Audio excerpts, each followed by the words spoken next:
किराया लिया तो हम लोग को यहाँ इलाहाबाद छोड़ा जा रहा है।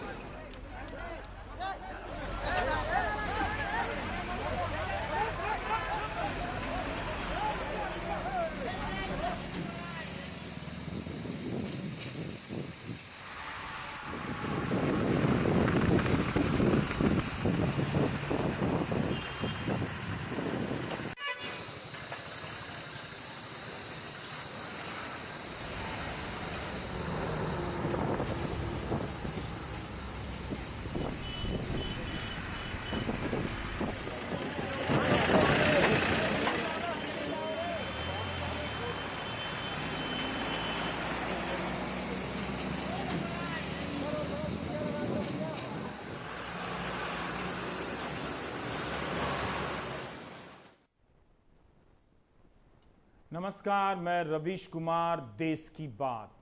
पैदल चलते चलते मजदूरों ने रास्ते भी बदले, अब साधन भी बदल गए हैं।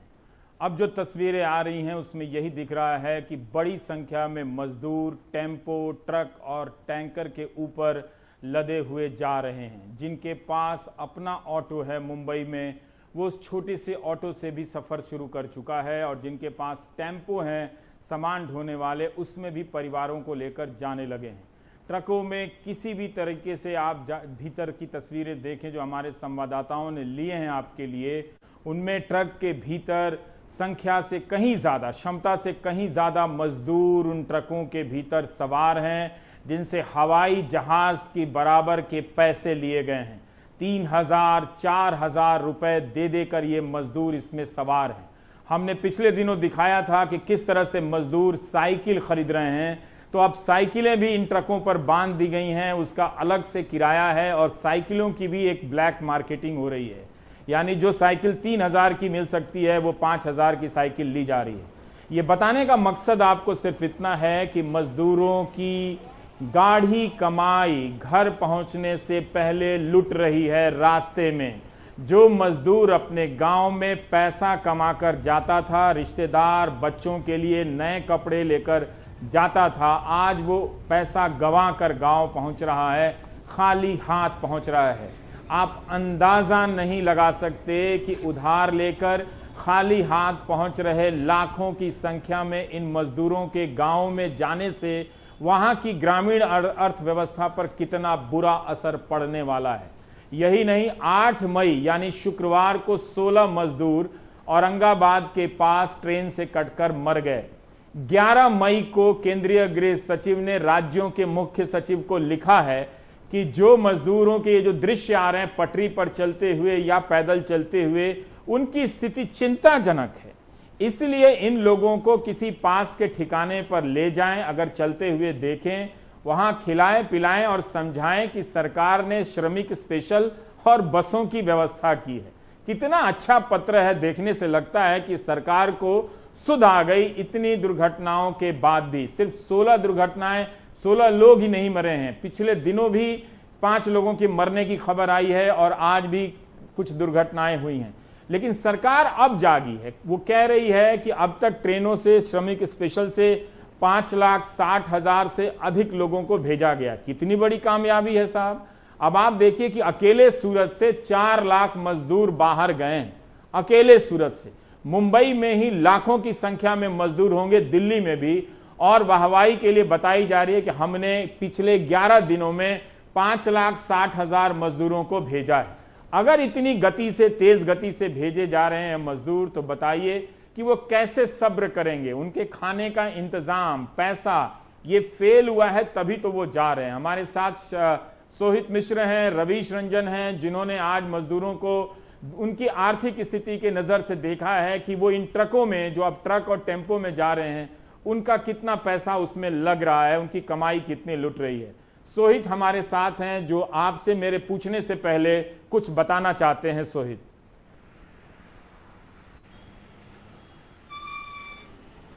बिल्कुल, देखिए रवि जी और सभी दर्शकों को भी ये बताना चाहेंगे कि जिस तरह से हम लगातार रिपोर्टिंग कर रहे हैं, मुंबई नासिक रोड पर हम लगातार जा रहे हैं। आज भी हम यही कर रहे थे कि लगातार बता रहे थे कि ट्रकों में जिस तरह से लोग जा रहे हैं, टेम्पो में भरकर लोग जा रहे हैं, दिन भर के लिए भी हमें जो है कई सारी चीज़ें बतानी पड़ती है, आप लोगों को बताना पड़ता है कि किस तरह से चीज़ें हो रही हैं। यही करते करते हम इसी रास्ते पर आगे गए थे, वहाँ पर एक टेम्पो मिला हमें। टेम्पो वाले रुके हुए थे, टेम्पो की गाड़ी ख़राब हो गई थी, हमारे पास कुछ सामान थे, हमने उन्हें दिया कि आप ये लीजिए रखिए, और फिर बात करने लग गए। तब पता चला कि एक टेम्पो में 19 लोग जा रहे हैं और एक ड्राइवर, कुल मिला के 20 लोग जा रहे हैं। सभी लोग आसपास यहीं पर रहते थे, आसपास के ज़िलों में उत्तर प्रदेश में रहते थे। मोहम्मद जावेद से हमने बात की, ये मोहम्मद जावेद आप नाम याद रखिएगा। मोहम्मद जावेद से हमने बात की, हमने कहा कि मोहम्मद साहब आप कैसे कर रहे हैं, क्या कर रहे हैं। उन्होंने कहा कि अब मजबूरी है, हम सभी लोगों को लेके जा रहे हैं, हम किसी से पैसा नहीं ले रहे हैं, ये मेरी खुद की टेम्पो है, मैं इसे चला रहा हूँ, मेरी पत्नी मेरा बच्चा मेरे साथ आगे बैठा है और जो हमारे लोग हैं वो हमारे टेम्पो में पीछे बैठे हुए हैं। दिन भर हमने ये दृश्य दिखाया, 19 लोग किस तरह से एक टेम्पो में जा रहे हैं। बहरहाल हमने ये स्टोरी की, हम आगे बढ़े आप लोगों के लिए और खबर लाने के लिए। नासिक तक पहुँचे, नासिक से वापस आ रहे थे। वापस जब आ रहे थे तो मेरे साथ मेरे सहयोगी जो हमारे वीडियो जर्नलिस्ट हैं प्रवीण जिरोहित वो हैं, और साथ ही साथ ईश्वर जी हैं। तो ईश्वर जी ने दाहिने तरफ देखा कि जिस सड़क से हम गए थे वहाँ पर एक टेम्पो दुर्घटनाग्रस्त हो गई है। बाद में पता चला कि यह वही टेम्पो है जिसका हमने सुबह इंटरव्यू किया था। तो अब मैं आपको जिस मोहम्मद जावेद की बात कर रहा था, हम वहाँ पर पहुँचे हैं तो पता चला है कि जिस मोहम्मद जावेद का हमने कुछ घंटों पहले इंटरव्यू किया था उसकी मौत हो चुकी है। आप सोचिए, आप घर पर बैठ के आप सोचने की कोशिश करें कि उस मोहम्मद जावेद, आप किसी से मिलते हैं, सुबह उनकी परेशानी दिखाने की कोशिश करते हैं इस उम्मीद के साथ कि आपके लिए कुछ अच्छा होगा, और शाम को पता चलता है कि उस व्यक्ति की मौत हो गई है। उसकी जो बीवी है उसकी हाथ टूट गई है, छोटे बच्चे हैं, सर पर चोट लगा है, मजदूर हैं, उनका पूरा सामान तबाह हो चुका है, कई मजदूरों को चोट लगी हुई है, उनका अस्पताल में इलाज चल रहा है। कोई पूछने वाला नहीं है। हमने कोशिश की, स्थानीय नेताओं से बात की है, अस्पताल में लगातार इलाज चल रहा है। लेकिन आप एक चीज़ बताइए, क्या आपको नहीं लगता कि केवल सिर्फ टेम्पो जो दुर्घटनाग्रस्त हुई है, पीछे से गाड़ी के कारण जो टक्कर लगी है, क्या वही केवल मोहम्मद जावेद के मौत के लिए जिम्मेदार है? क्या ये हालात जिम्मेदार नहीं है? अभी भी आप देखिए, इतने सारे लोग लगातार चलते हुए जा रहे हैं इस सड़क पर। इनमें से कितनों क्या वाकई पहुंच पाएंगे, इसकी क्या आप कह सकते हैं कि आपको क्या गारंटी है कि इतने लोग पहुंच पाएंगे अपने अपने घर पर? वो मजदूर जिनसे हम सुबह मिले थे, आमतौर पर हम भी जब टीवी पर देखते हैं या सुनते हैं कि 5 लोगों की मौत हो गई, 10 लोगों की मौत हो गई, हम कोशिश करते हैं आपको हर चीज़ दिखाने की। लेकिन आज हुआ ये कि हम खुद जिससे सुबह मिले थे, जिससे बातचीत की थी, उनको कहा था कि आप चिंता मत करिए, आप संभल के जाइएगा। पीछे से एक गाड़ी के साथ दुर्घटना होने के कारण उनकी मौत हो गई है। उनकी बीवी ने, जब हम अस्पताल गए, जब हमें पता चला कि यह हुआ है, अस्पताल गए पता लगाने के कि क्या हालात हैं, बीवी ने रोते हुए पूछा कि मेरे बच्चों के लिए मैं क्या करूं, मेरा हाथ टूट गया है, यहाँ पर हमारे लिए कोई नहीं है। तो क्या इसके लिए प्रशासन जिम्मेदार नहीं है? आप दर्शक को भी ये सोचना चाहिए कि क्या आपको नहीं लगता कि इसमें प्रशासन की भी फेलियर है? जो 16 लोग कटकर मरे हों, या आज जिस मोहम्मद जावेद जिसकी आप तस्वीरें भी देख रहे होंगे अभी टीवी स्क्रीन पर, हमने उनसे बात की है, टेम्पो चला रहे हैं, बाजू में बच्चा बैठा हुआ है, उसे भी सर पर चोट लगी है, जो बीवी है उसका हाथ टूट गया है, उसे अस्पताल में लेके जाया जा रहा है इलाज के लिए। पीछे लोग बैठे हैं, गाँव वाले हैं, सभी मजदूर हैं, कोई हैंडलूम में, पावरलूम में काम करता है, कोई टेम्पो चलाता है, कोई ऑटो चलाता है। अब उन लोग क्या करेंगे? अब उनके पास ना ही गाड़ी है, ना ही पैसा है और ना ही सामान है। जी रवि जी, मैं चाहता हूं कि वो इंटरव्यू सुबह मोहम्मद जावेद के साथ जो आपने किया था वो मैं अपने दर्शकों को दिखाना चाहता हूं, फिर मैं उसके बाद अपनी बात भी कहूंगा और आपसे भी पूछूंगा। हम लगातार आपको मुंबई नासिक रोड का हाल बता रहे हैं। पहले लोग सड़कों पर चलकर जा रहे थे, तो अब गाड़ियों में, ट्रकों में लदकर जा रहे हैं, क्योंकि मजदूर परेशान हैं। चलकर भी कितना जाएंगे, 40 डिग्री की तापमान है। लेकिन आपको ये भी देखना चाहिए कि लोग कितने परेशान हैं और किस तरह से जा रहे हैं, मजबूरी उनकी किस तरह से। हमारी जो गाड़ी है, हम एक जगह पर रुक गई क्योंकि हमने देखा एक टेम्पो में, आप सोचिए, एक छोटे टेम्पो में 19 लोग, सब गाँव वाले हैं, एक ही परिवार के हैं, और इनके ही किसी के परिजन की टेम्पो है जिसमें वो जा रहे हैं, और एक टेम्पो में 19 जिसमें छोटे बच्चे, लोग सभी शामिल हैं। आप देखिए कि यहाँ पर क्या सोशल डिस्टेंसिंग या जगह है इन लोगों के पास जाने के लिए। सामान को इस तरह से बांध दिया गया है, ऊपर लकड़ी बांध के उसके रख दिया गया है ताकि कोई परेशानी ना हो और जगह बन सके ताकि ये लोग जा सके। तो इस तरह से सभी चीज़ें बांधी गई हैं ताकि लोग जाएं। आप लोग यहाँ से कहाँ पर जा रहे हैं? सर लखनऊ जाएंगे। लखनऊ जाएंगे। तो आप लोग इतनी परेशानी लेकर जा रहे हैं लेकिन रुकने को तैयार नहीं है यहाँ पर, क्यों ऐसा कर रहे हैं आप लोग? सर प्रॉब्लम ये है कि मकान का भाड़ा जो इसका है वो तो मांगेगा, बिजली का बिल मांगेगा, हाँ। खाने को सर कोई इंतजाम नहीं है। हाँ। और जो भी खाना मिलता है तो अगर आप ड्राई फ्रूट दे देते हो तो उसको पकाने के लिए ईंधन चाहिए, किधर से लाएंगे? अच्छा अच्छा, एक बात बताइए, तो आप लोग सब एक परिवार से हैं या इनसे क्या पैसा है नहीं कि क्या? सर, ये हमारे सब रिलेटिव हैं। हाँ। और सब सरमती से सब लोग बैठे हैं। हाँ। जो भी पैसा हम लोगों के बीच में मतलब डीजल का खर्चा आएगा सर उसी पे अफोर्ड करके चले जाएंगे। ठीक है। आपके हाथ भी मैं देख रहा हूँ पूरा काला पड़ चुका है, क्यों, ऐसा क्या हुआ? ये गाड़ी खराब हो गई थी। हाँ। रात में अपन 11 बजे इधर आए हाँ। तो गाड़ी खराब हो गई, तो इतना इंतज़ार करना पड़ा। अभी लॉकडाउन की वजह से किसी तरह का कोई इंतज़ाम नहीं था। कहाँ से निकले हैं आप? हम भिवंडी से निकले हैं। भिवंडी से निकले। छोटे छोटे बच्चे भी हैं मैं देख रहा हूँ। तो आप देखिए कि हालात क्या हैं। भिवंडी से निकले हैं, गाड़ी खराब हो गई थी तो एक सड़क किनारे रुकाए हैं, गाड़ी को बनाया जा रहा है ताकि आगे जाएं। यहाँ से लखनऊ जाना है, लेकिन आप सोचिए क्या आपने कभी एक टेम्पो में इस तरह से 19 लोगों को देखा होगा? शायद नहीं। क्या अगर आप अंदर के मैं आपको तस्वीर दिखाऊं, क्या आपको कहीं पर ज़रा सा भी जगह दिख रहा है? एक व्यक्ति जो है खड़े हैं यहाँ पर लटक के जा रहे हैं, ज़रा सा भी आपको जगह दिख रहा है? वो आदमी को आप देख लीजिए किस तरह से बैठे हैं। लेकिन यही मजबूरी है इन लोगों की। और इसी तरह से रुक कर रात को 11 बजे गाड़ी ख़राब हो गई तो यहाँ पर रुके थे, गाड़ी को बनाने का काम जारी है, ऊपर सामान को बांध दिया गया है। तो इसी तरह से रुक कर लोग जा रहे हैं क्योंकि उनके पास और कोई चारा नहीं है। उनका कहना है कि मकान मालिक पैसा मांग रहा है, पैसा है नहीं। सभी गाँव वाले हैं, आपस में मिलकर जो है जाया जा रहा है। और यही हकीकत है कि अलग अलग जगहों पर पहले चलकर जा रहे थे, कुछ पटरियों से जा रहे थे, कुछ ट्रक में लद कर जा रहे हैं।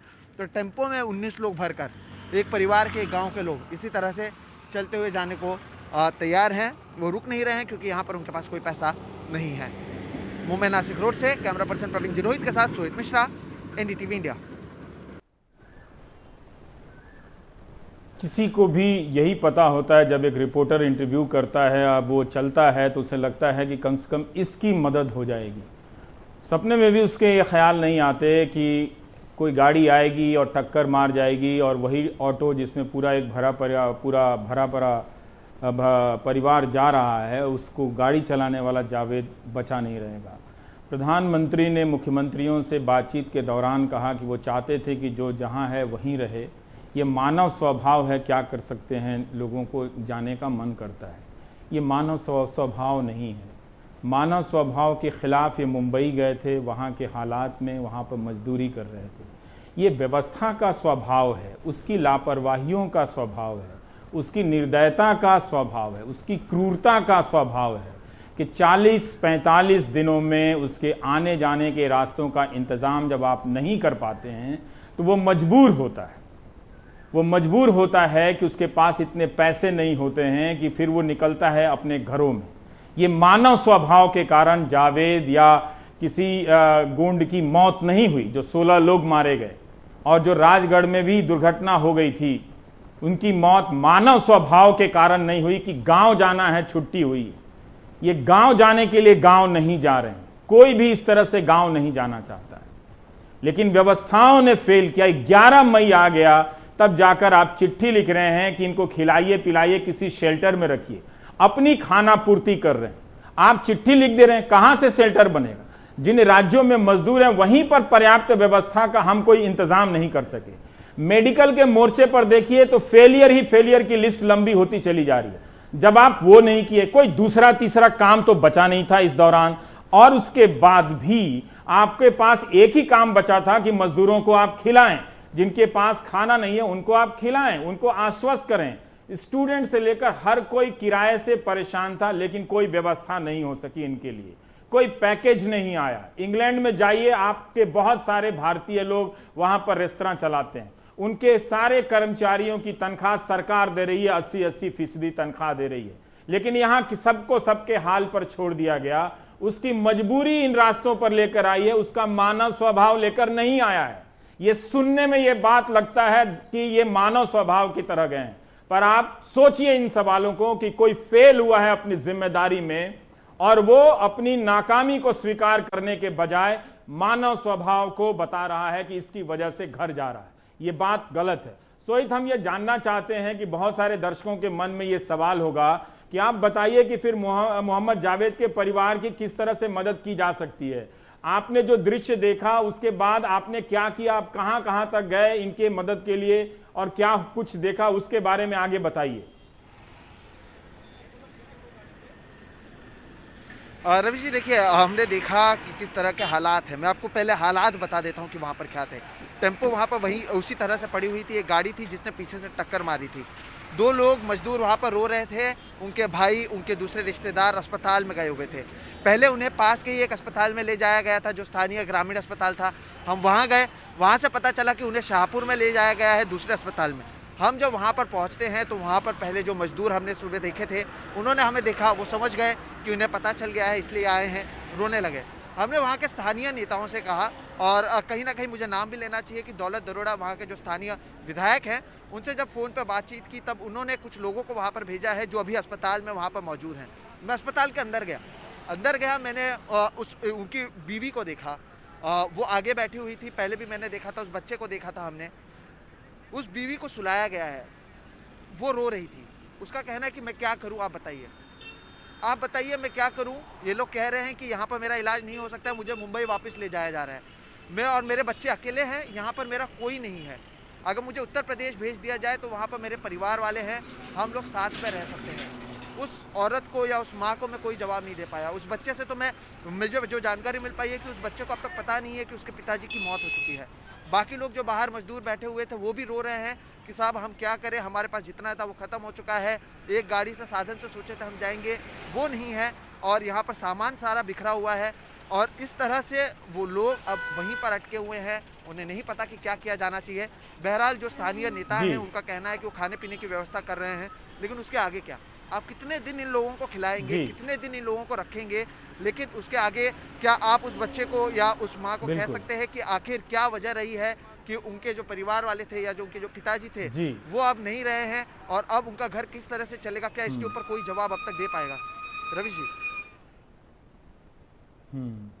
हमारे साथ मैं आप दर्शकों को बताना चाहता हूं कि सोहित इतना हिल गए थे कि वो आना भी नहीं चाहते थे कि लाइव पे, पर हमने कहा कि ये भी एक जिम्मेदारी का हिस्सा है कि हम जाकर बताएं। और ये व्यवस्था के जो प्रश्न हैं जिसको प्रधानमंत्री मानव स्वभाव कह रहे हैं कि सारे लाखों लोग जो सड़क पे चल रहे हैं वो मानव स्वभाव के कारण चल रहे हैं, मतलब स्वभावों की भी इतनी क्रूर व्याख्या नहीं की जानी चाहिए। रवीश रंजन शुक्ल हमारे साथ हैं जो यमुना एक्सप्रेस वे पे हैं।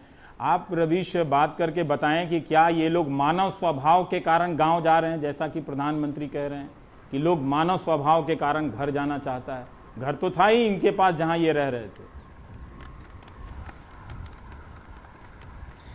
जी देखिए रवि जी, मैं इस वक्त यमुना एक्सप्रेस वे पर मौजूद हूँ। ये राहुल यादव हैं, ये क्रांति हैं, करीब 200 किलोमीटर इसी वो रिक्शे से चल चुके हैं। और कभी जो है वो क्रांति रिक्शा चलाती हैं, कभी राहुल यादव रिक्शा चलाते हैं।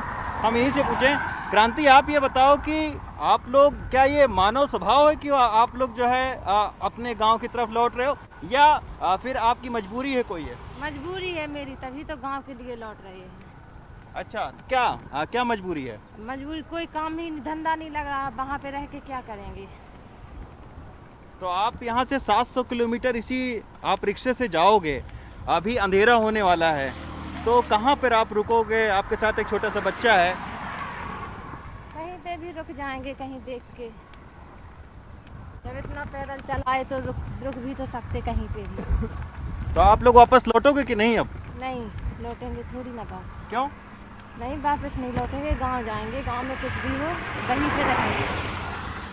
रवीश जी, ये पिछले 1.5 महीनों से जो है वो दिल्ली और हरियाणा के बॉर्डर पर रहते हैं और सीमेंट की फैक्ट्री में काम करते हैं। जब देखा कि काम बंद हो गया है, 2 महीने से लगातार ये लोग एक टाइम के राशन के लिए, एक टाइम के खाने के लिए लंबी लंबी कतारों में लगते थे। कुछ इनके पास में था नहीं, तो आप देख सकते हैं कि इस ठेलिया में पूरी अपनी घर गृहस्थी का सामान पूरा रख कर, और अब ये मध्य प्रदेश उत्तर प्रदेश के बबीना जा रहे हैं, जो कि यहाँ से 700 किलोमीटर दूर है। कल से ये लोग चले हैं और अभी यमुना एक्सप्रेस वे पर हैं। यहाँ पर आज हमने देखा कि कड़ी धूप में क्रांति जो है वो रिक्शा चला रही थी और राहुल जो है वो रिक्शे को धक्का दे रहे थे। तो इस तरीके से पति और पत्नी मिलकर रिक्शा चलाते हुए बबीना की ओर जा रहे हैं जी। तो ये मानव स्वभाव तो कतई नहीं हो सकता है ये तो एक बहुत बड़ी मजबूरी है कि यमुना एक्सप्रेसवे पर आप देखिए दूर दूर तक आपको यहाँ पर पानी तक नहीं मिलेगा। अगर कोई प्यासा है तो यहाँ पानी नहीं मिल सकता है। ऐसे में अगर कोई ठेलिया से अपने घर की ओर जा रहा था तो ये मानव स्वभाव कैसे हो सकता है, इस पर तो इस बात पर भी हंसी आ रही है।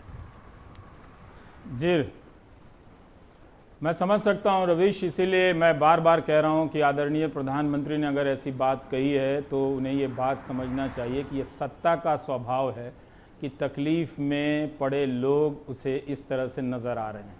वो मानव स्वभाव नहीं है कि भूखे प्यासे अपने छोटे से बच्चे को लेकर कोई 1000-2000 किलोमीटर पैदल चले, ये मानव स्वभाव नहीं है। अगर उन्होंने ऐसा कहा है तो बहुत दुख हुआ कि खुद अपनी इस तरह से उनकी राजनीतिक पारिवारिक पृष्ठभूमि साधारण परिवार की रही है, अगर वो इस त्रासदी को तबाही को मानव स्वभाव कह रहे हैं तो बहुत दुख की बात है। उस पर आगे क्या बात की जाए। सोहित, मैं आपसे जानना चाह रहा हूं कि आपने कई लोगों से बात की होगी जो ट्रकों पर सवार हैं।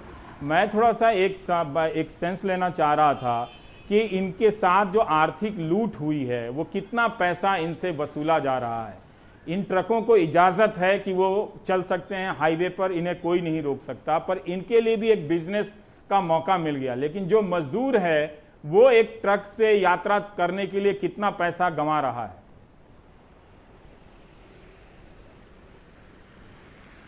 देखिए रवि जी, आज दिन भर में जितने लोगों से बात किया अभी भी आप देखेंगे कि लोगों का जाने का सिलसिला लगातार जारी है, लोग लगातार जा रहे हैं।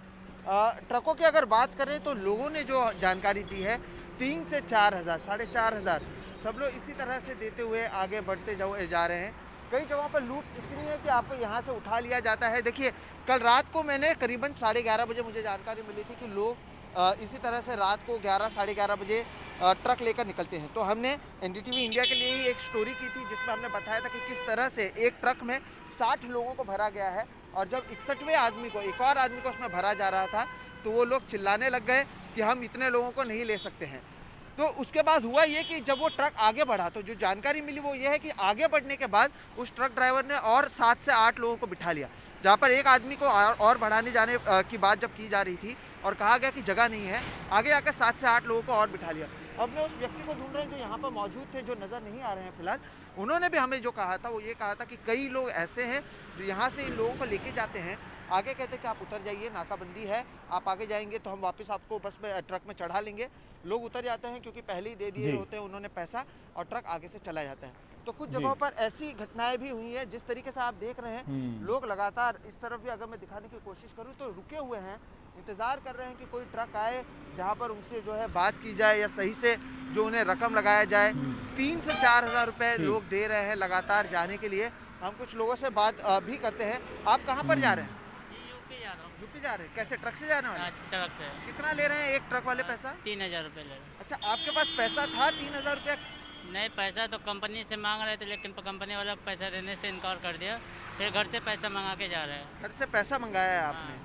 अच्छा, इससे पहले ऐसा कभी हुआ है कि आपको घर से पैसा मंगाना पड़ता? नहीं, इसके पहले घर से पैसा नहीं, घर पे पैसा लगाता था लेकिन आज पैसा मंगाना पड़ गया। आपका नाम क्या है? गोविंदा गुप्ता। गुप्ता जी, आपके ट्रक में और कितने लोग होंगे उसकी कोई जानकारी? नहीं, हमारे साथ में तो कोई नहीं है, बाकी सब लोग आ रहे लेकिन हैं। कितने लोग होंगे ट्रक में, कुछ पता है? इस समय तो 30 आदमी को गिन चुके हैं। 30 आदमी अब तक हो चुके हैं। तो 30 आदमी अब तक हो चुके हैं। जिस तरीके से ये लगातार आ रहे हैं तो हम पता लगा रहे हैं। सोहित ने एक तरह से दिखा भी दिया कि किस तरह से मजदूरों से 3000 और 4000 रुपए लिए जा रहे हैं। और आपको सोहित ने यह भी दिखा दिया कि किस तरह से ट्रकों में लोग लादे जा रहे हैं। हम एक छोटी सी बातचीत का हिस्सा दिखाना चाहते हैं जो रवीश ने रिकॉर्ड की है कि किस तरह से अब साइकिलें भी हाईवे पर बेची जाने लगी हैं पैदल चलते मजदूरों के पास, ताकि जो भी पैसा है उनके पास 3000-4000 रुपए मानव स्वभाव के कारण, जो पैदल चल रहे थे 2000 किलोमीटर 1200 किलोमीटर, वो मानव स्वभाव के कारण और 5000 देकर साइकिल खरीद रहे हैं, मानव स्वभाव के कारण। मैं इस वक्त यमुना एक्सप्रेसवे पर मौजूद हूं और आप देख सकते हैं कि दूर दूर तक इक्का दुक्का गाड़ियों के अलावा कोई भी नजर नहीं आ रहा है। ये देखिए, ये भी चना है, इसमें पानी भरा हुआ है इस चने में। अभी ये फूल जाएगा तो ये लोग इसी चने को खाएंगे, क्योंकि यमुना एक्सप्रेसवे पर खाने पीने का कोई यहाँ पर आपको दुकान नहीं मिलेगी, कोई छोटी मोटी भी दुकान नहीं मिलेगी। तो इसी के चलते ये सारे लोग अपना इंतजाम करके यहाँ पर आए हुए हैं। ये साइकिल लिए सर जो है 4000 की। 4000 रुपए की साइकिल? 4000 रुपए की साइकिल लिए हैं। कैसे? सर गांव से पैसे मंगवाए 2000 भाई नहीं तो इसकी साइकिल की कीमत तो कम है ना सर कम है, लेकिन लॉकडाउन के चौरे जो है लोग रेट जो है इसका थोड़ा ज़्यादा बढ़ा दिए हैं। यानी साइकिल की भी काला बाजारी, मतलब मजदूरों की मजबूरी का फायदा उठाकर साइकिल के भी रेट बढ़ गए हैं। जो मानव स्वभाव है वो सत्ता का स्वभाव है और इन काला बाजारियों का स्वभाव है कि इस दौर में भी वो महंगी साइकिलें बेच रहे हैं। ये हालत है। हम एक ब्रेक लेना चाहेंगे। हम समझते हैं कि सोहित ने आज जो देखा वो उससे उबरना एक रिपोर्टर के लिए मुश्किल होता है, पर हम ऐसी कहानियों से ही हमें गुजरना ही पड़ता है, इनका सामना करना ही पड़ता है। हम ब्रेक के बाद जब लौटेंगे तो मध्य प्रदेश चलेंगे और वहाँ अनुराग द्वारी से बात करेंगे। लेकिन ये देखिए कि मानव स्वभाव के कारण ट्रक के नीचे मजदूर किन हालात में अपना खाना बनाकर खा रहे हैं। वो लिट्टी खा रहे हैं या अपना मानव स्वभाव खा रहे हैं, देख लीजिए। ये एक ट्रक के नीचे की जिंदगी है। ट्रक के नीचे थोड़ा सा शेड मिल गया है। एक यहाँ पे स्टोव जलाया है जिस पे बाटी पका रहे हैं। नमक है, नींबू है, अदरक है, कुछ थाल है, चाकू है, माचिस है। यही इनका सरमाया है, यही इनकी ज़िंदगी है। रेस्टोरेंट बंद हैं, होटल बंद हैं, लेकिन अगर खुले भी हों तो इनकी वो हैसियत नहीं है कि वो वहाँ जाके रुक सकेंगे या खाना खा सकेंगे। ये जो एक्सप्रेस वे है जो गाड़ियों के चलाने के लिए बनाया गया था, इस एक्सप्रेस वे पे ऐसा तकलीफ का समंदर उमड़ता हुआ भी आपको जगह जगह नज़र आएगा।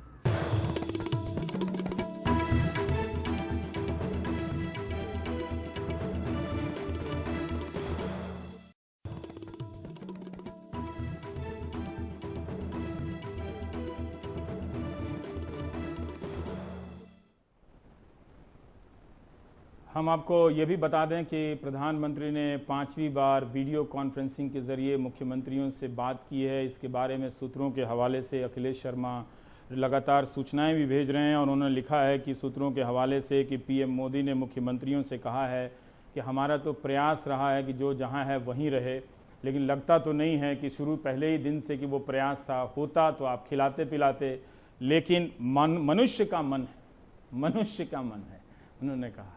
तो अब इस तरह से अब क्या आगे बात की जाए। हम दिखा रहे हैं लगातार कि बाड़वानी के पास एक खबर हमने देखी कि एक गर्भवती महिला ने एक बच्चे को जन्म दिया समय से पहले, 8 महीने के का ही गर्भ था उसका। वो बच्चा जन्म देने के 1 घंटे के बाद 160 किलोमीटर पैदल चली है। अब आप अपनी आसपास की माँओं को याद कीजिए। ऑपरेशन होता है, बच्चा होता है तो कितनी साफ सफाई और कितना दर्द होता है आप सोच नहीं सकते, आप जानते हैं। लेकिन सोचिए कि क्या उसका दर्द नहीं है। उसने कितनी तकलीफ उठाई होगी इतनी लंबी यात्रा करने के लिए, सड़क पर बच्चे को जन्म देने के बाद। कहाँ जाओगे? सतना। सतना जाओगे? सतना कहाँ जा रहे हैं? बाहर जा रहे हैं। हाँ? यहीं रह जाओ हमारे साथ।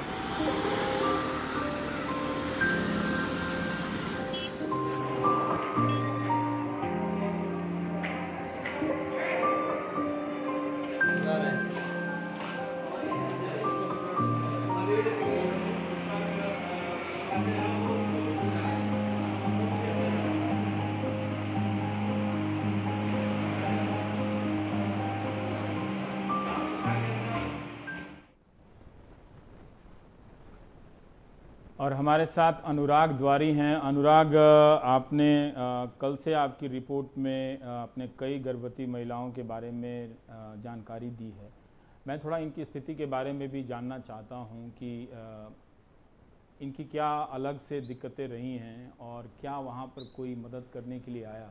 हमने जयपुर में देखा था कि पुलिस अधिकारियों ने वहीं पे सड़क पे ही चादर का घेरा बनाया और एक बच्चे का जन्म भी हुआ, लेकिन क्या यहाँ पर इस तरह की चीज़ें आप देख रहे हैं अनुराग?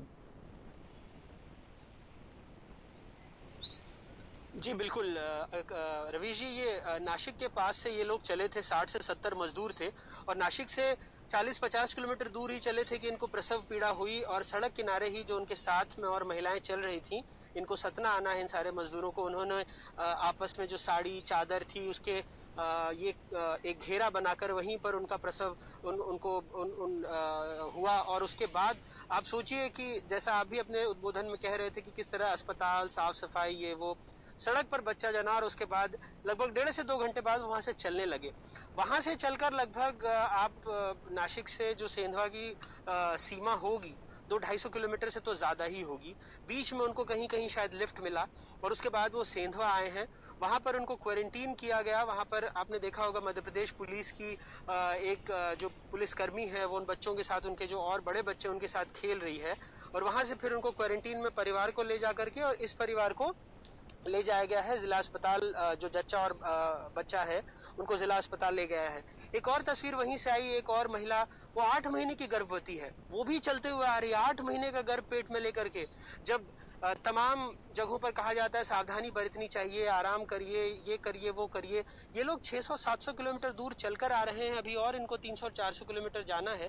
लेकिन ये अच्छी बात हुई है कि वहां के एसडीएम से और तमाम आला अधिकारियों से हमारी बात हुई है। सरकार बस का प्रबंध कर रही है और उनके टेस्ट के नतीजे जब आ जाएंगे तो उम्मीद है कि बस से अब उनको सेंधवा बॉर्डर से सतना तक पहुंचा दिया जाएगा। तो ये एक अच्छी खबर है जो इन मजदूरों के लिए हुई है। लेकिन बराबर आप देखिए कि कई सारी ऐसी तस्वीरें आ रही है महाराष्ट्र से कि अब लोग अपने जो ऑटो रिक्शा, क्योंकि आप जानते होंगे कि महाराष्ट्र में, मुंबई में खास करके, यूपी और बिहार के बहुत बड़ी तादाद है लोगों की जो ऑटो और टैक्सी चलाते हैं, तो अपने ऑटो रिक्शा में बैठकर वहां से आए हैं राजगढ़ के पास। कल 5 लोग बैठे थे और उनके ऑटो का एक्सीडेंट हो गया। 5 लोगों की हालत में 2 की हालत गंभीर है, 3 थोड़े ठीक है और इनको वहां पर अस्पताल में भर्ती कराया गया है। एक और टेम्पो में भी आ रहे थे, उसको पीछे से ट्रक ने टक्कर मार दी। तो लगातार इस तरह के हादसे हो रहे हैं। एक मैं देख रहा था, कुछ इंडिपेंडेंट रिसर्चर्स है, उन्होंने अपनी एक रिसर्च की कि 378 लोगों की जब से लॉकडाउन हुई है तो या तो गरीबी में, मुफलिसी में, या फिर इस तरह सड़क पर चलते हुए जैसे ट्रेन हादसे हैं उसके रिकॉर्ड को भी उन्होंने लिया। जो 16 लोग मध्य प्रदेश के जिनकी मौत हो गई थी जालना में ट्रेन से कटकर, और बाकी के 6 लोगों की जिनकी मौत हुई है नरसिंहपुर में, जिनको यूपी जाना था, उनका ट्रक हैदराबाद से आम के ट्रक में वो छुप करके आए थे और उनका ट्रक पलट गया और उनकी मौत हो गई। 378 लोगों की मौत हो चुकी है। 74 ऐसे हैं जो सड़क पर ट्रेन हादसे में और इस तरह से उनकी मौत हुई है, गर्मी लगने से, लू लगने से, ऐसे भी वाकये हुए हैं यहाँ पर। रवीश जी, इन सब को कायदे से कोविड-19 की श्रेणी में गिना जाना चाहिए। ये दुख की बात है कि 40, 47, 48 दिन होने जा रहे हैं लेकिन अभी भी सब कुछ तदर्थ जैसा ही लग रहा है। जहाँ से शिकायत आ रही है वहाँ से कुछ थोड़ा बहुत कर दीजिए। ऐसा लगता है कि हमारी सरकार के भीतर भी लोगों की क्षमता जो 20 साल में सुखाई गई है उसका खमियाजा हम भुगत रहे हैं। क्योंकि ट्वीट की गई तस्वीरों में हम मीटिंग करते हुए अफसर को तो देख रहे हैं पर नीचे लागू करने वाला अफसर, उसकी संख्या बहुत कम हो गई है, वो थक गया है। अगर सरकार की संस्था पहले से मजबूत होती तो शायद इस वक्त वो ज़्यादा बेहतर से संभाल रही होती। एक खबर आप लोगों को मिली होगी कि सरकार जो है वो 30% केंद्रीय कर्मचारियों का वेतन काटने जा रही है। ये अफवाह है। आज वित्त मंत्रालय से लेकर केंद्रीय कार्मिक मंत्री जितेंद्र सिंह तक ने कहा है कि सैलरी किसी की नहीं कटने जा रही है। दूसरी तरफ अरविंद केजरीवाल ने कहा है कि जो कंस्ट्रक्शन मजदूर हैं दिल्ली में उन्हें 5,000 रुपये मिल रहे हैं। तो जिन मजदूरों को मिल रहे हैं, नहीं मिल रहे हैं, दोनों प्रकार के मजदूर हमसे संपर्क करें तो हम आगे भी दर्शकों को बताएंगे कि कुछ होता है या नहीं। लेकिन लौटेंगे तो रेलगाड़ी की बात करेंगे कि जो पैसेंजर ट्रेन चलने वाली है उसके भीतर किस तरह की सुविधाओं का इंतजाम किया गया है।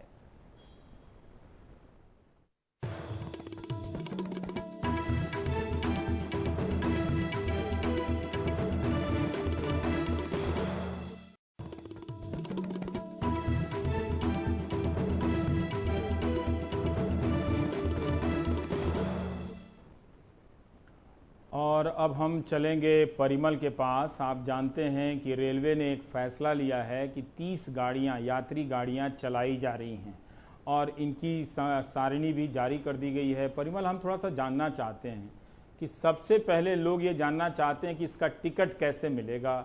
श्रमिक स्पेशल आपने बताया था कि इसके साथ साथ चलती रहेगी, लेकिन ये जो यात्री गाड़ियां हैं ये किस श्रेणी की गाड़ियां हैं, किराया किस तरह का होगा और टिकट किस तरह से मिलेगा? क्योंकि अभी भी लोग मैसेज कर रहे हैं कि IRTC, वो जो रेलवे का जो टिकट वेबसाइट है, उसमें बहुत सारी दिक्कतें आने लगी हैं।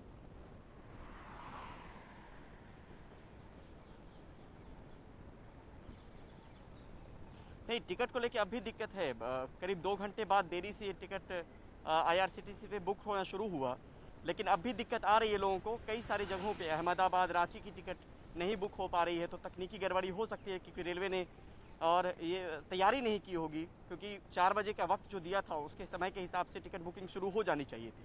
जो किराया है वो राजधानी का किराया लिया जाएगा, लेकिन कैटरिंग चार्ज इसमें नहीं होगा, क्योंकि लोगों को खुद से खाना लेके जाना है, इसमें अपना चादर खुद से लेके जाना है। और ये भी कहा गया है कि कुछ चीज़ें जो हैं वो पानी हो गई, कुछ खाने की चीज़ें हो गई ड्राई, वो अंदर में मिलेगी, लेकिन वो इंक्लूड नहीं होगा टिकट में। और यहाँ पे साथ में एक चीज़ और है कि इन ट्रेनों में सिर्फ वही जर्नी कर पाएंगे जो इंटरनेट ऑपरेट करना जानते हैं, जो ऑनलाइन टिकट बुकिंग करना जानते हैं, क्योंकि ये उन्हीं के लिए है। और तमाम जो ट्रेनें हैं वो AC की तीनों क्लास की ट्रेनें हैं इसमें। और जिस सोशल डिस्टेंसिंग को लेकर रेलवे दम भर रही थी श्रमिक स्पेशल ट्रेन के वक्त में, उस सोशल डिस्टेंसिंग के नॉर्म को वहाँ भी अब फॉलो नहीं किया जा रहा, क्योंकि ऑक्यूपेंसी वहाँ भी 100% कर दी गई है। और इन ट्रेनों में भी जो मिडिल बर्थ है उसमें कहीं से ये नहीं किया गया कि सोशल डिस्टेंसिंग को लेकर ख्याल रखा जाएगा। हाँ, ये दलील ज़रूर है कि जब ट्रेन में आप दाखिल होंगे या किसी स्टेशन पे उतरेंगे तो वहाँ पे एंट्री और एग्जिट का पॉइंट अलग होगा, और ट्रेन में दाखिल होने के वक्त में सोशल डिस्टेंसिंग का ख्याल रखा जाएगा। परिमल, आप ये क्या बता रहे हैं? मैं आपसे एक बार रोककर फिर पूछना चाहता हूँ। अगर कोई जर्नी करता एक सेकंड परिमल, मैं फिर से आपसे पूछना चाहता हूं कि जो मजदूरों के लिए ट्रेन चली उसमें कहा गया कि 1200 लोग ही जा सकते हैं, और क्या आप ये कह रहे हैं कि यात्री ट्रेन जो चल रही है, जो नॉर्मल ट्रेन है जिसमें राजधानी का किराया लिया जाएगा, जिसमें इतना टाइम है इस क्राइसिस के टाइम में कि बिस्किट का अलग पैसा लेंगे, पानी का अलग पैसा लेंगे, इतनी बारीक योजनाएं बन रही हैं, पर उसमें सोशल डिस्टेंसिंग को लेकर नहीं है? क्या सारी सीटों के टिकट बेचे जा रहे हैं? बिल्कुल, वही मैं कहना चाह रहा था कि सोशल डिस्टेंसिंग के नॉर्म्स को श्रमिक ट्रेन में भी अब फॉलो नहीं किया जा रहा है, जो नया जो आदेश आया है। और इस ट्रेन में भी हर एक बर्थ पे टिकट बुक किया जाएगा, हर एक बर्थ का टिकट बुक किया जाएगा। तो वही सवाल उठता है कि जो रेलवे श्रमिक स्पेशल के वक्त में कह रही थी कि हमने ऑक्यूपेंसी 75% ही रखा है ताकि सोशल डिस्टेंसिंग मेंटेन हो, वही उसी रेलवे ने फिर से ये बदलाव श्रमिक स्पेशल में भी कर दिया। वहाँ भी तमाम जो 72 सीटें होती हैं एक बॉगी में, वहां पर भी टिकट कट रहा है। और ये जो ट्रेनें चल रही हैं राजधानी जिसमें किराया लिया जा रहा है स्पेशल ट्रेनों में, यहाँ भी तमाम बर्थ बुक होंगे, यानी कोई भी बर्थ बचेगा नहीं। लेकिन हाँ, ये जरूर कहा गया कि कोई वेंडर नहीं चढ़ेगा, RPF के जवान मौजूद रहेंगे। ये दलीलें हैं, लेकिन जो कही जा रही थी बात है कि अंदर में भी सोशल डिस्टेंसिंग का ख्याल रखा जाएगा, वो मुमकिन हो पाना बहुत मुश्किल है, क्योंकि मिडिल बर्थ पे भी लोग होंगे, हर बर्थ पे लोग होगा। और टिकट बुक होने को लेकर एक समस्या फिलहाल तो आ रही है, लेकिन जब लोग जर्नी करेंगे तो उसमें जब गैदरिंग होगी तो उसको लेकर कैसे निपटेगी रेलवे, वो समझ से परे है। भयानक बात है कि अब तक लोगों की तरफ से शौकिया लोग सोशल डिस्टेंसिंग का मजाक उड़ा रहे थे, धज्जियां उड़ा रहे थे, देश से दूरी का, फिर शराब खरीदने के लिए उड़ाए, फिर सब्जी की मंडियों में उड़ाने लगे, फिर मजदूरों को मजबूर किया गया कि वो इस हालात में जाएं, देश से दूरी की धज्जियां उड़ती रहीं। अब रेलवे में देखिए, इतने दिनों के बाद किस वैज्ञानिक तथ्य के, विश्व स्वास्थ्य संगठन ने क्या कहा था, ये वक्त है सारे फैसले वैज्ञानिक आधार पर लेने का। तो अगर आपका वैज्ञानिक आधार ये है कि देश से दूरी बनाकर रखनी है और इस पर चलते हुए आप एक रेलगाड़ी में सिर्फ 1200 मजदूरों के टिकट कटा रहे थे, तो 10 दिन में आपको ऐसा कौन सा विज्ञान मिल गया कि आपने यात्री गाड़ियों और श्रमिक स्पेशल के लिए देश से दूरी के सिद्धांत को गायब कर दिया?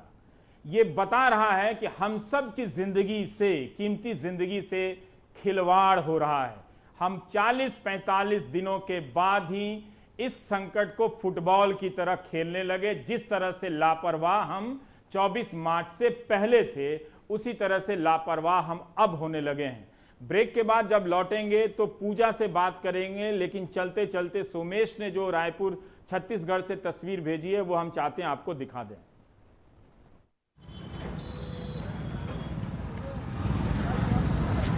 तो ऐसे जा रहे हैं, सोशल डिस्टेंस में नहीं है, कोरोना तो फैल जाए, दिक्कत हो रहा है जी, फैलने का तो बहुत ही डर रहा है। तो ऐसे ही चले जाएंगे आप लोग? क्या करेंगे सर, मजबूरी, पैदल चल रहे हैं। तो हम लोग मुंबई से आ रहे हैं। इसी में साइकिल में? साइकिल से आ रहे, 7 दिन लग गया। कब निकले थे आप लोग? हम लोग 8 दिन लग गया है आने में। मुंबई से आ रहा हूँ। तो ये साइकिल आपने नहीं ली थी? साइकिल नया लिया हूँ हम लोग 5000 में। 5000 में साइकिल लिया आपने? अब वापस आएंगे आप? अब तो चल जाएंगे। ट्रेन की व्यवस्था की है? नहीं की है। तो इसी में सवार होकर जाएंगे आप लोग? कहाँ जाएंगे आप लोग? झारखंड।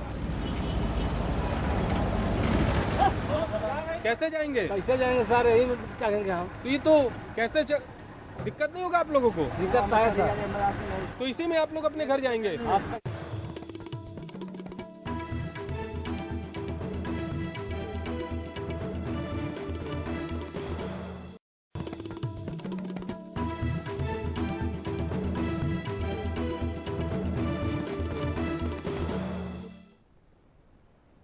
आप देख रहे हैं देश की बात 6 से 7 और हमने आपको बताया कि अभी 4 मुख्यमंत्रियों ने प्रधानमंत्री से बातचीत में कहा है कि तालाबंदी बढ़ा दी जाए और अखिलेश शर्मा ने सूत्रों के हवाले से बताया कि प्रधानमंत्री ने कहा है हम चाहते थे जो जहां है वहीं रहे, लेकिन मनुष्य का मन कई फैसले बदलने पड़े। मनुष्य अपने मन से या स्वभाव से इस तरह से विस्थापित होकर लाखों की संख्या में मजदूर नहीं चला है। गांव जाने का मन, मनुष्य वाला मन उस मिडिल क्लास का भी है जो अपने घरों में है।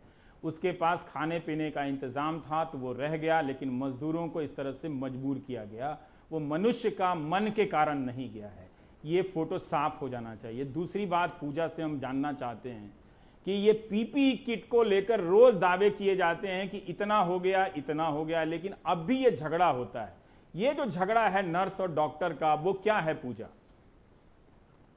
जी रवीश जी, देखिए मुंबई के हालांकि जो इसमें तस्वीरें हम दिखा रहे हैं, जी स्टिंग वीडियो है जो कि पुणे से हमारे सामने आया है, वहां पर ये सुरक्षा किट का सवाल उठाया गया है। वैसे मुंबई में अभी देखिए तो नर्सेज का कहना है कि उन तक पीपीई किट पहुंच चुकी है, लेकिन राज्य में अभी ऐसे कुछ कोने हैं जहां पर सुरक्षा किट जो मुहैया कराई जानी चाहिए नर्सेज को, इन स्टाफ को जो सबसे पहले पॉजिटिव पेशेंट को अटेंड करते हैं नर्सिंग स्टाफ, उनके पास अभी ये मुश्किलें हैं। और ये हैरान करने वाला वीडियो है जो कि पुणे से सामने आया, जहां पर वो सिर्फ सुरक्षा किट की बात कर रही हैं और वहां पर जो डॉक्टर हैं जो फिलहाल संपर्क में ही नहीं है, उन्होंने अपना अस्पताल भी बंद कर दिया है। बुरा अस्पताल है ये पुणे का।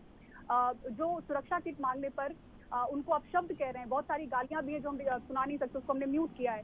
इसके अलावा मुंबई में हालात नर्सेज के कुछ अलग परेशान करने वाले हैं। वो है जो स्टूडेंट नर्सेज हैं, जिनको जो फर्स्ट ईयर में है, सेकंड ईयर में है, थर्ड ईयर में है, उनको भी ड्यूटी पे लगा दिया गया है और 8-8 घंटे की वो ड्यूटी कर रही हैं और सिर्फ स्टाइपेंड 540 रुपए उनको दिया जा रहा है। जबकि जो एसोसिएशन है, नर्सिंग एसोसिएशन, उनका कहना है कि बहुत सारे हजारों ऐसे नर्सेज हैं, क्वालिफाइड नर्सेज हैं, जिनको भर्ती नहीं किया जा रहा है और उस तरफ सरकार का ध्यान नहीं है।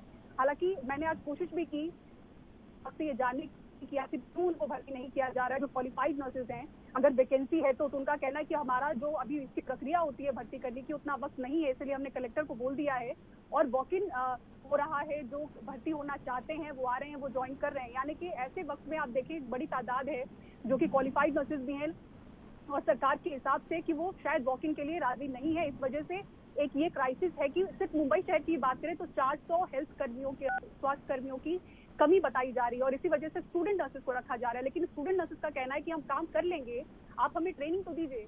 तो जो 3 दिन की इनको ट्रेनिंग कंपलसरी होनी चाहिए, वो कुछ घंटों की ट्रेनिंग देकर ही इनको काम पर लगाया जा रहा है। इसलिए कैमरे के सामने आ नहीं सकती, काम की बात है, पढ़ाई भी पूरी नहीं हुई है। तो ऐसे में बहुत सारी वीडियोज हैं जो हमारे पास आए हैं जहां वो उनकी आइडेंटिटी हम रिवील नहीं कर सकते, लेकिन वो अपनी कहानी बता रही हैं। बहुत सारी नर्सेज एक साथ 28 ऐसी नर्सेज हैं कि अस्पताल की जो पॉजिटिव हो गई थी हाल के दिनों में, और उनका ये कहना था कि बीएमसी जो कोविड सेंटर है वहां पर उनके लिए व्यवस्था भी नहीं हुई है। कल की ही बात है, हमने हिंदुजा अस्पताल की तस्वीरें भी दिखाई थी, किस तरह से 80 के करीब जो नर्सेज हैं वो इस बात के लिए प्रोटेस्ट कर रही हैं कि हम ड्यूटी कर रहे हैं, आप हमें अस्पताल में हमारा ट्रीटमेंट करिए, ना कि बीएमसी भेजिए। लेकिन उनको बीएमसी भेजा जा रहा है ये कहते हुए कि हमारे पास बेड्स नहीं है, जबकि जो बाकी स्टाफ हैं उनका इलाज हो रहा है लेकिन नर्सेज का नहीं हो रहा है। तो नर्सेज की एक ऐसी व्यथा है जहां वो शुरुआत से ही परेशान है, कह भी नहीं पा रही है। क्योंकि अभी हाल ही में एक और बात मैं कह दूं, दर्शकों को बता दूं कि जो 20,000 से ज्यादा राज्य में कॉन्ट्रैक्ट बेसिस पे नर्सेज हैं, उनको पे कट उनका हुआ है। यानी कि 40,000 के करीब उनकी सैलरी थी, उनको 25,000 सैलरी मिली है। तो ये भी एक समस्या है जहाँ पे खुल के ये बात नहीं कर पा रही, लेकिन मोशन के जरिए लगातार ये आवाज उठाई जा रही है। रवि जी पूजा, जिस तरह से हमने एक पीपीई किट के सप्लायर से बात की और उनसे पूछा कि आपकी क्वालिटी कैसी है, तो उनका हमारी क्वालिटी बहुत अच्छी है, हम GSM 19 की गुणवत्ता कपड़े की क्वालिटी होती है उसका पीपीई किट बनाते हैं और जितना भी जिसको चाहिए हम दे सकते हैं। फिर ये कमी क्यों है? कमी इसलिए है कि बोलने वाले कम पड़ गए हैं, पूछने वाले कम पड़ गए हैं और जो पूछ रहे हैं, बोल रहे हैं, उनको जवाब मिल नहीं रहा है। यही वजह है कि जिस चीज़ की कोई कमी नहीं होनी चाहिए उस चीज़ की भी कमी बना दी गई है। इसलिए बहुत ज़रूरी है कि इस वक्त आप सवाल करें। डॉक्टरों को बहुत सारी कमियां अंदर वो देख रहे हैं, मगर सोचिए उनके जैसे प्रतिष्ठित लोगों का समूह, ताकतवर पैसे वालों का समूह बोल नहीं पा रहा है। वो चाहते हैं कि उनके बदले भी रवीश कुमार बोल दे। बोल दूंगा, मगर डॉक्टर साहब पहले आप बोलना शुरू कीजिए, फिर मैं बोलने के लिए तैयार हूं। तो इस तरह से आप देख रहे थे देश की बात। ट्रेनों में जो इंतजाम है उससे मैं चिंतित हो गया हूं। यात्री अपने सामान की रक्षा स्वयं करें, इसकी जगह रेलवे को अब लिख देना चाहिए यात्री अपनी जान की रक्षा स्वयं कर लें। आप देख रहे हैं देश की बात 6 से 7 पूरे हफ्ते शुक्रवार तक रोज मिलूंगा इसी वक्त। नमस्कार।